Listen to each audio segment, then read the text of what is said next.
When I hear people say they stuck it to the man, I think of two things. One, a group of hardworking individuals that told their dickhead boss to shove it. And two, the movie School of Rock. Now, for me, I work at a coffee shop. It's a very easy job, and I enjoy it a lot. There's no man for me to stick it to.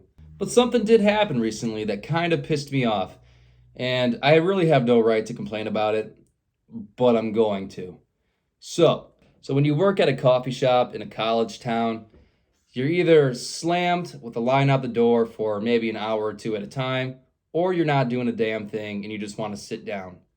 Well, the other day we received a text from our boss, and they said no more chairs. And I said, what?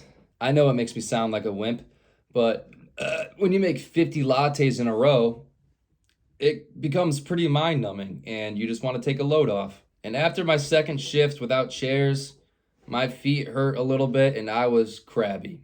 So I decided to send my boss, as well as every other staff member in a group chat, the most dramatic text I've ever written in my entire life.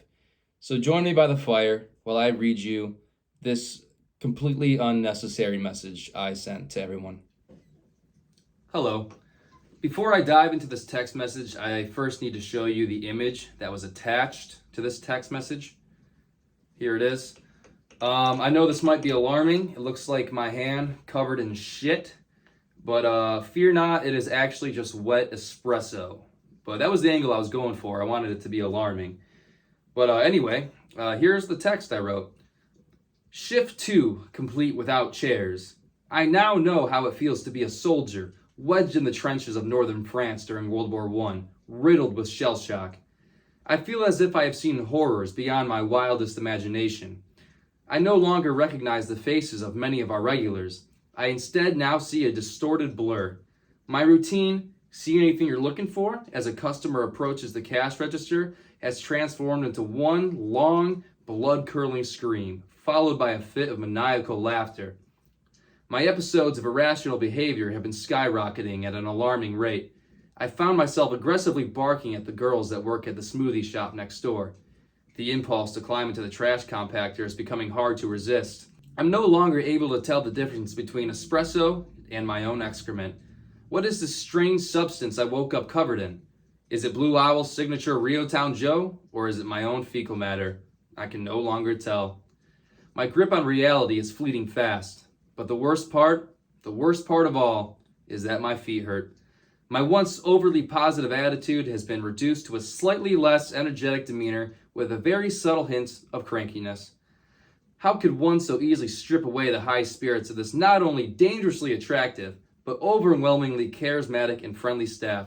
This is one of the many great unanswered questions of mankind, on par with, are we alone in the universe, and where do we go when we die? Today I found Belle, one of my coworkers, wedged in the corner staring at the wall, standing more still than a slab of concrete and with eyes as bloodshot as pomegranate lemonade. It wasn't until I told her that we had an Ethiopian pour-over to make that she snapped out of it. I'm worried about her. I'm worried about all of my fellow staff. I'm not sure how many of us will make it out alive, if any of us at all. How much can one withstand waking up to the sound of their own screams? How many times can one narrowly escape drowning in their own cold sweats? Only time will tell. Until then, I continue to search for not only answers, but also for any sense of peace. Signing off, Korath Nathaniel Budd. And now you may be wondering, what the fuck kind of response could my boss have given me to that? And to answer that question, I didn't really get one. There wasn't much of a response in the group chat, and it kind of just felt awkward and embarrassing. But about 2 weeks later, we got our chairs back, so that all paid off in the end. See you later.